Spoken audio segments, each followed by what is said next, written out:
Atoms and molecules of class 9 we will be discussing today. In earlier video we have discussed about the laws of chemical combinations.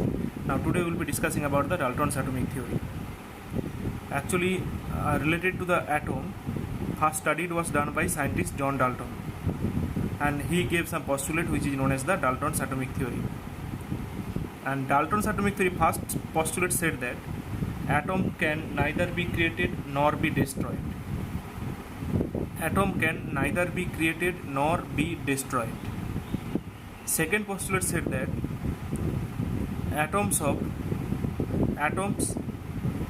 smallest particle of the matter, which is known as the atoms, which cannot be divided further.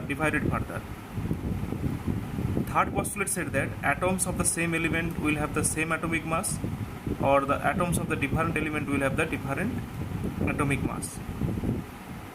Next postulate said that atoms of same element will have the same properties in all respect, and the atoms of the different element will have the different properties in all respect.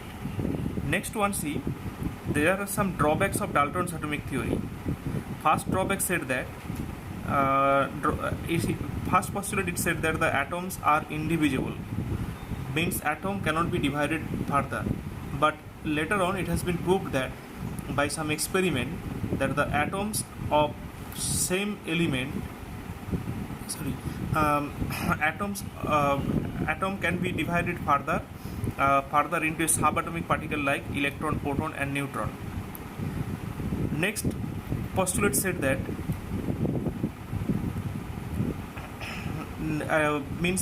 it said that the atoms of same element will have the same atomic mass, but there are some isotopes, just like hydrogen have three isotopes, 1H1, 1H2 and 1H3.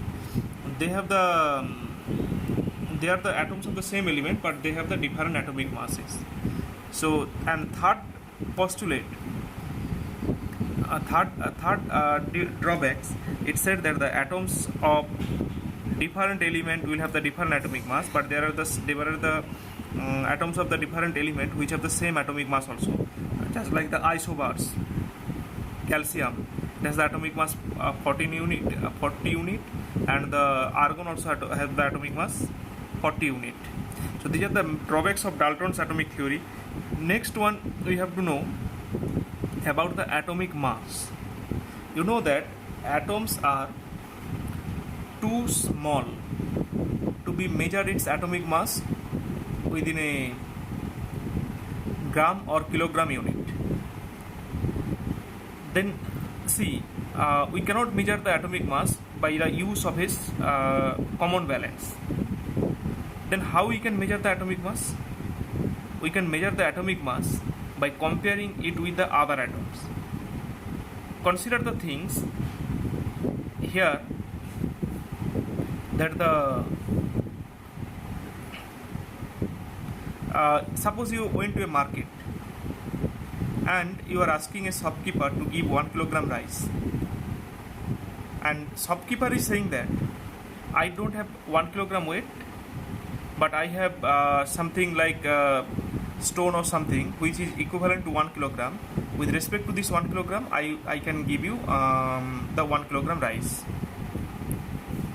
So that means he was at that time he was comparing the 1 kilogram rice with the standard 1 kilogram stone or something. That is called the comparison. Now here atomic mass, it means that means the atomic mass is measured by comparing it with the other elements. So that means one standard element is required to measure the atomic mass. Then the question is coming, which will be the standard element. Actually, initially it was taken that the hydrogen was the standard element for measuring the atomic mass.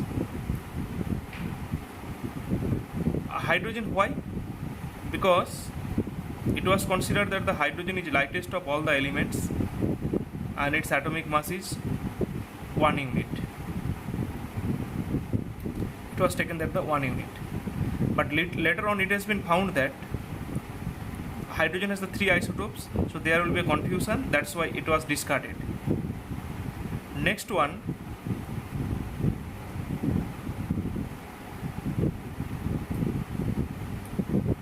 it was taken that the oxygen will be the standard element for measuring the atomic mass, and this oxygen was taken because see the reason was that the oxygen can react with the most of the elements, and as a result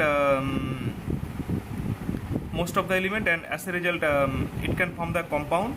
And also see, when 1/16 part of the oxygen was taken as the standard element, then it has been found that most of the atoms atomic mass was coming in a whole number, and that's why it was taken.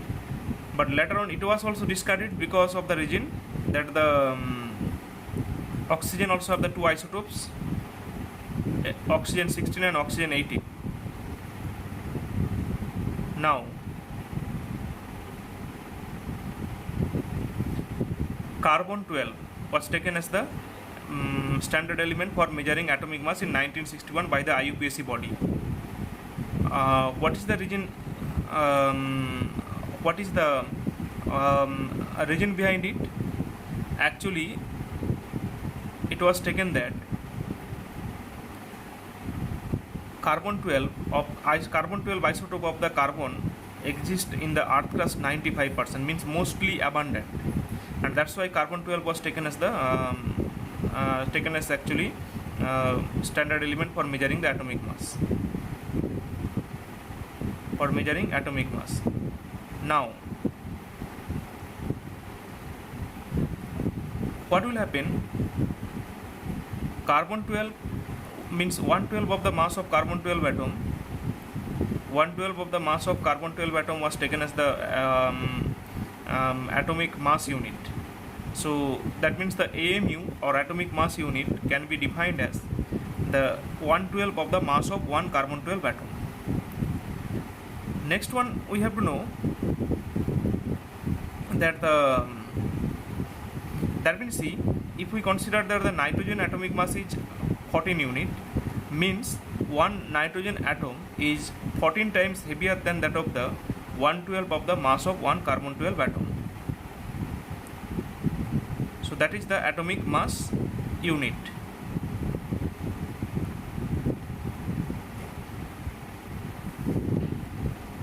Now then how can we define the atomic mass? Atomic mass is the mass of one atom which is compared with the 1/12 of the mass of one carbon 12 atom. That's all, and thank you.